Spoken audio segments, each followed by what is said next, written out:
So moving on to the next topic of living arrangements for a very high level renegade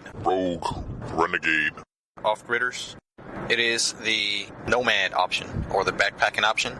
It is simply to be completely disconnected even of a vehicle, even off of a permanent place of shelter. You are completely disconnected from the system as much as humanly possible. You have no IDs. You use no money. You use no conventional shelter in the conventional sense that you come home every day. You just don't do that. You live out in the elements. You are out in nature, whether it's out in the country, a city, both alternate in between, in the desert, whatever it may be, whatever the environment that you currently occupy is, that's where you live. No shelter as far as a house, an apartment in the conventional sense. Of course, you will have to shelter from the elements, from the snow, from the rain, from the sun, from the wind, from every other element out there, the heat, the cold.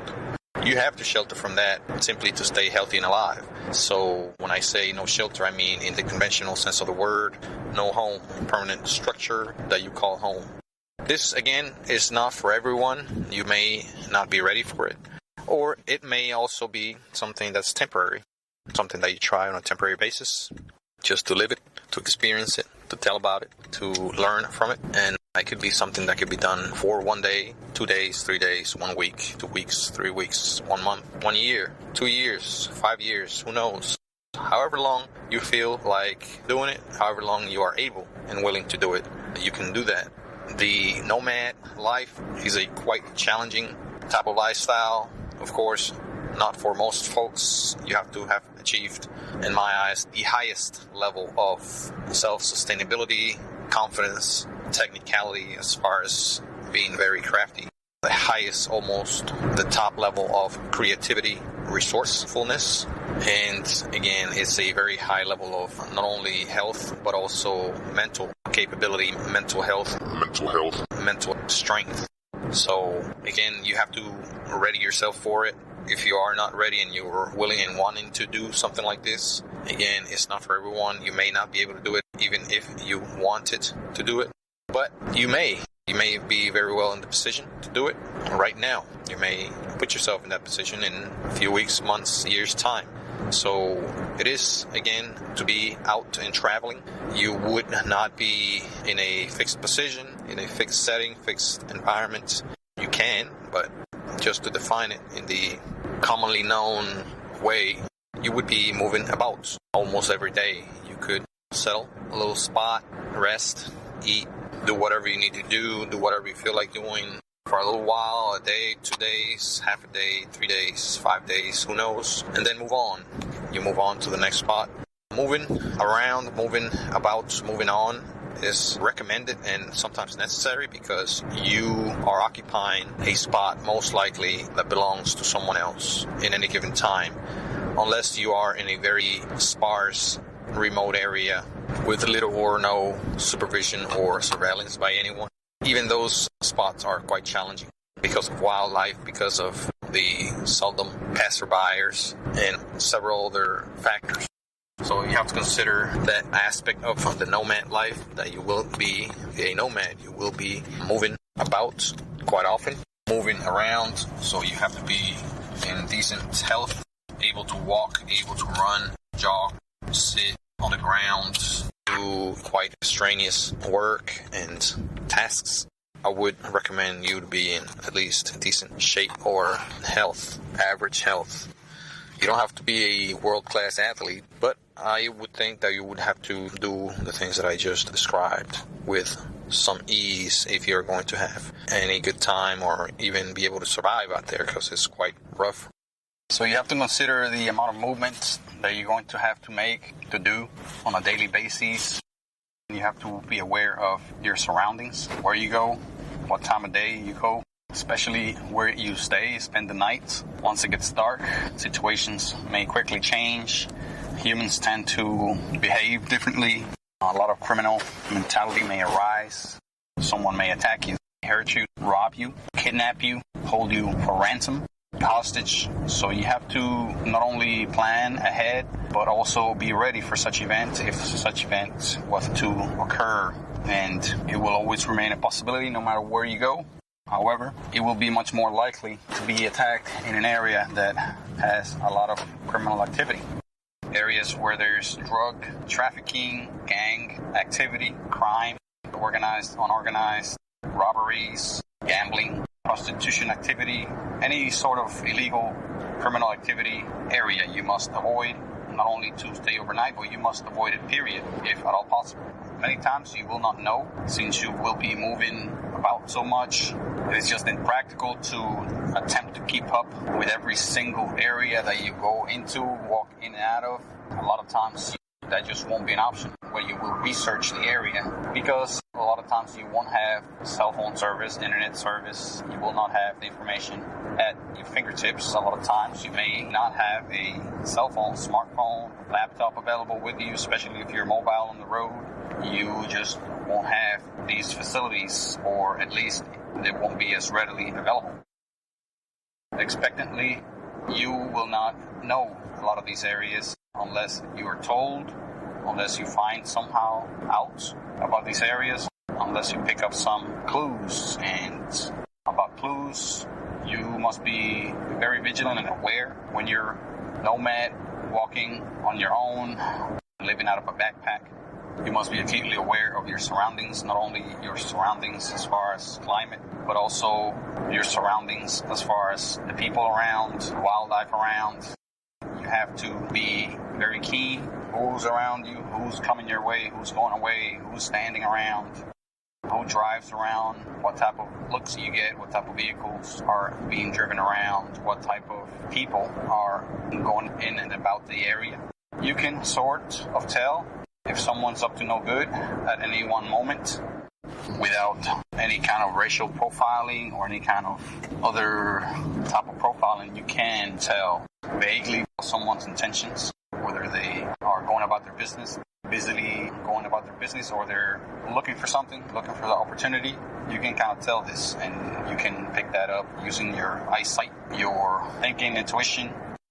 You can determine whether that area is safe to be in or not.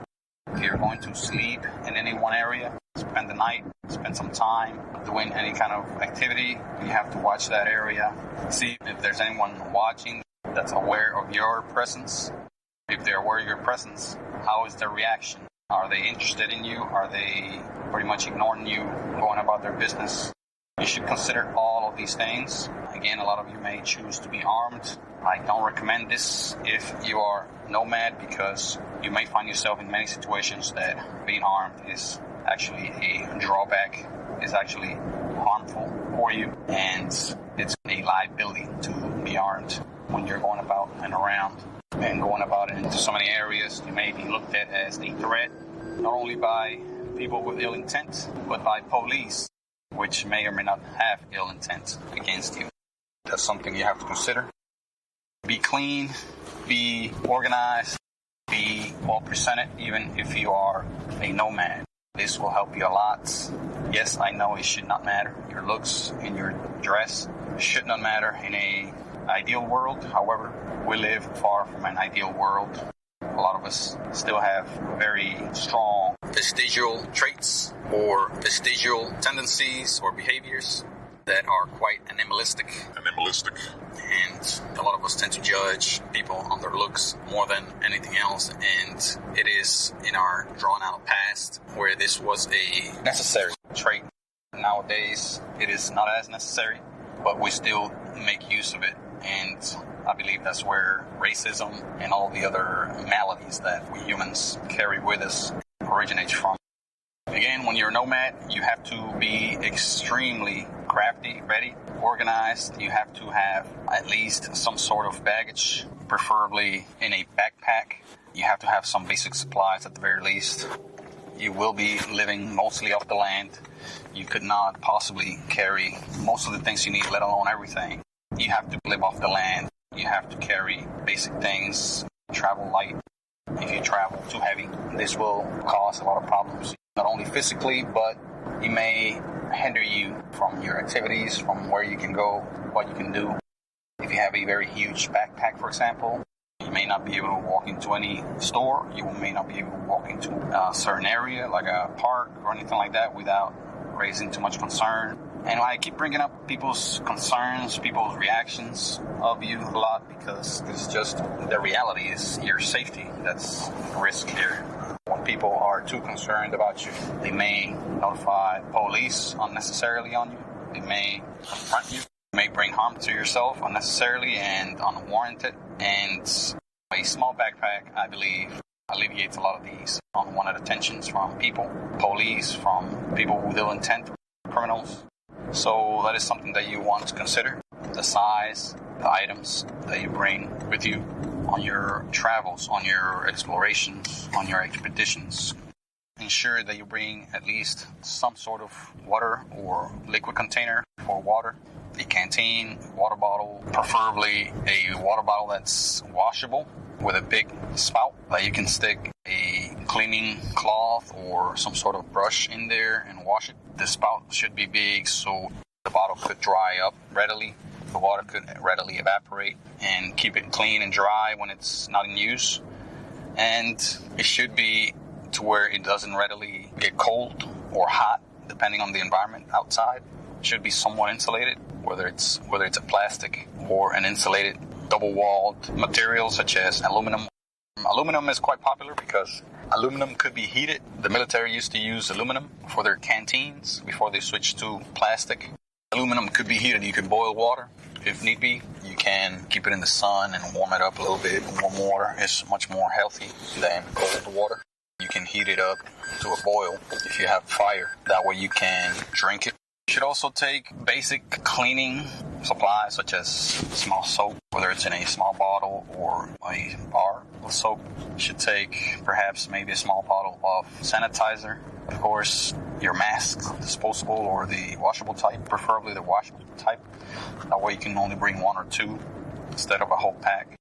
Again, the least amount of devices and supplies you bring with you, the better.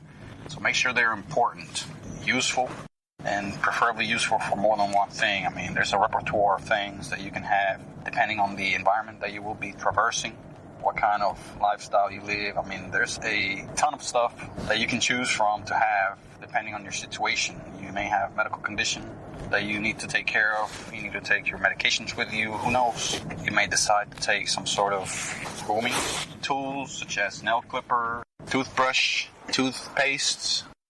Brushing your teeth is extremely important, even out on the road, especially out on the road. You may decide to take with you some sort of granola bar, protein bars that will keep you going even after many, many hours of hunger, not being able to eat a full meal. You may be traversing an area that's desolate and without any kind of grocery stores, food places. Also, you should take something to wipe yourself with, such as a small towel. Not a full body towel like those beach towels or even a regular towel. About half the size of a standard towel should be good. It doesn't have to be very thick. Thick garments will just bulk up your backpack. If you're in a cold area, you may want to have some sort of clothing to cover up. So you may have to bulk up a little bit if you're in a cool area. I'm not sure if a lot of people will be ready to backpack in a cold area, but that is an option. That is something that people have done. And there are advantages to backpacking in a cooler area, even cold. You may not have to shower as much. You may not have to worry about the heat, hydration. There are some advantages, plenty of disadvantages, and we could go over that in an entire show dedicated for this. And I may, but I will keep it within the basics here. Backpacking, again, you may want to take some sort of fire generation tool like a lighter and perhaps maybe a very small bottle with lighter fluid. You may have to light up a bonfire, campfire. So you may have to cook, lighting up a fire. You may carry as many supplies as you think you may need. You may want to carry a compass, a small cutting tool such as a small knife that you can retract, a retractable knife preferably, that way you can store it without cutting up your bag or yourself. You may want to have some sort of Swiss Army knife or multi-tool that has perhaps cutters, screwdrivers. You never know what you may have to tinker with, disassemble, assemble. So basic tools, I mean, this is not a complete necessity, but in today's modern world, a lot of things are assembled, disassembled using screwdrivers, some sort of wrench. So a multi-tool, I believe, is a valuable thing, something that's quite necessary. Some sort of light source, such as a flashlight, could be also quite useful, especially the type that is light and powerful. There are many powerful types of flashlights that last quite long as far as battery life goes. Make sure you get, if you're able, lithium-ion batteries. Those are the lighter batteries and the longest lasting batteries. They're quite powerful. Yes, they are more expensive, but if you're going to go backpacking, you want to have quality, durable things that are long-lasting and light. So do spend extra amount of money, and that will go a long way, I believe, in your convenience and even well-being. You may have to use that flashlight for a critical task. Also, you may have to use the restroom. You may have to shit or pee out in the woods, in the forest, or even out back. In the back of a building, the back of a dumpster. You never know. You may have to use toilet paper. Half a roll of a toilet paper or even a whole roll is a highly recommended item on your backpack. Maybe some baby wipes to come in handy, especially in those messy situations. You may have had a bad experience with a meal. You may have to use baby wipes to stay clean. They have small packs. Some of them contain alcohol or other disinfectant, which are probably even better to have. You may not have to use it all the time, but once in a while you may have to break one out. Having a see-through backpack, I believe, is not only a convenience for you, but also it's a safety advantage for you. When people see what you have, the items you have, they feel a lot more comfortable being around you or allowing you to be in a certain area without raising too much concern. Yes, again, I raise the point of people being concerned about you. People, for the most part, are not nomads in the sense that they have been taught and they have lived most of their lives as sedentary people. They have lived a sedentary lifestyle to where they have settled in one area, and for the most part, they have stayed in that area for a long time, sometimes a lifetime, which is quite unattractive to many of us, even absurd.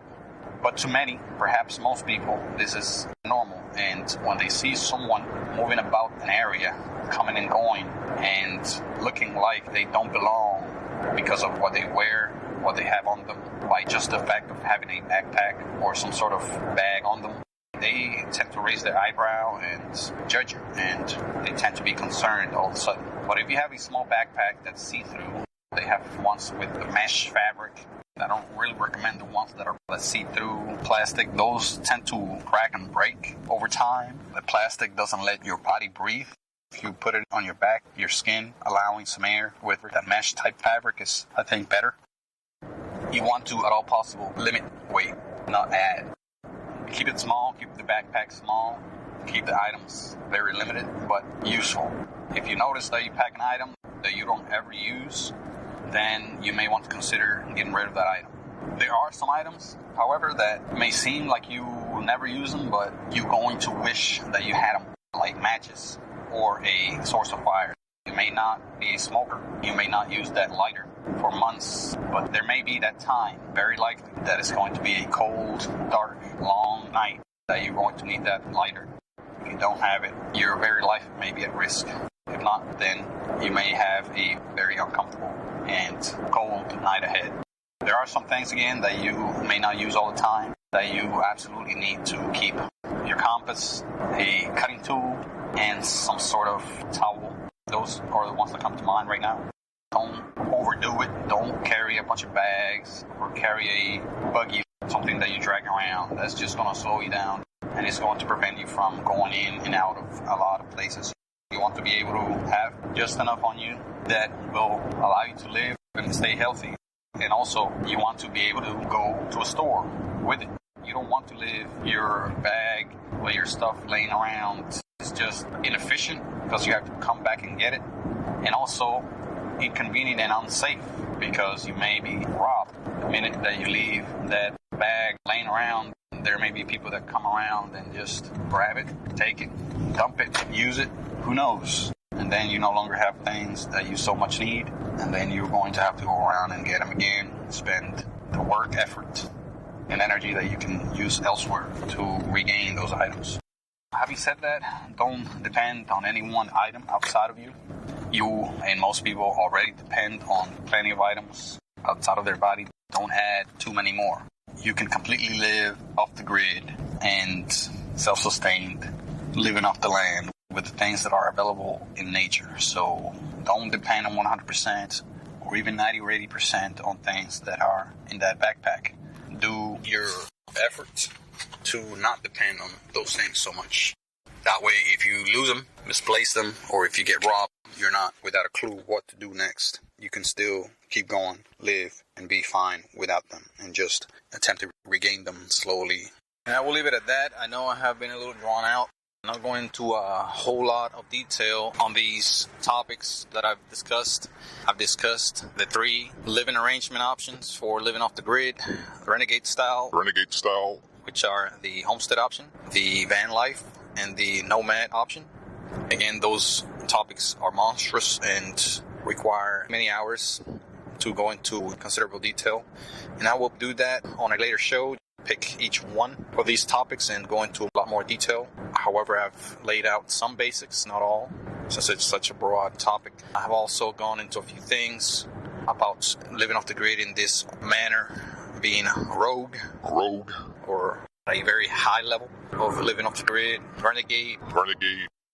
Last thing I wanted to leave you with is your cell phone. If you go nomad, having a cell phone could be a very big convenience. However, it will drag you down as far as having weights. If you have walked more than 10 miles, every gram of weight matters on your body, on yourself. Having a big, large cell phone, as many of the ones that are out now popular, will just drag you down, will weigh you down. Not only that, but it will prevent you from being completely off the grid. Being off the grid means being self-sustained, self-reliant, not being tied up, not being leashed by anyone or anything. A cell phone is one of the biggest leashes there are that ties you to the outside world, to a company, an employer, a customer, a salesperson. Yes, it is a convenience to keep in touch with loved ones and family and friends. If you want to document your journey in case of an emergency, sometimes it may save your life. However, many things may save your life that you may not have. You may not have a defibrillator that may be able to save your life as well. So people live and die all the time. You may not be the type that wants to preserve every chance to save your life. You may accept the way of the world, the way of nature, the natural order of things. If you happen to die one day of a heart attack because you have no access to calling 911, then that's just the way life is.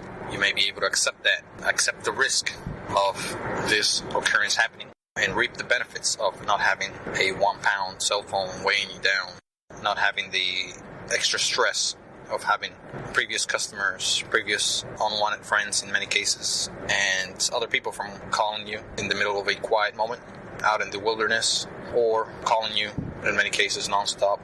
It will prevent you and distance you from the noise of social media, all the advertisement, the bombarding advertisement that you will probably get from social media, and all the social pressures that come with worrying about social media. So that's, I believe, a huge benefit in dumping that cell phone. Not only if you go nomad, but also in any other situation, whether it's van life, mobile life, or even a homestead life.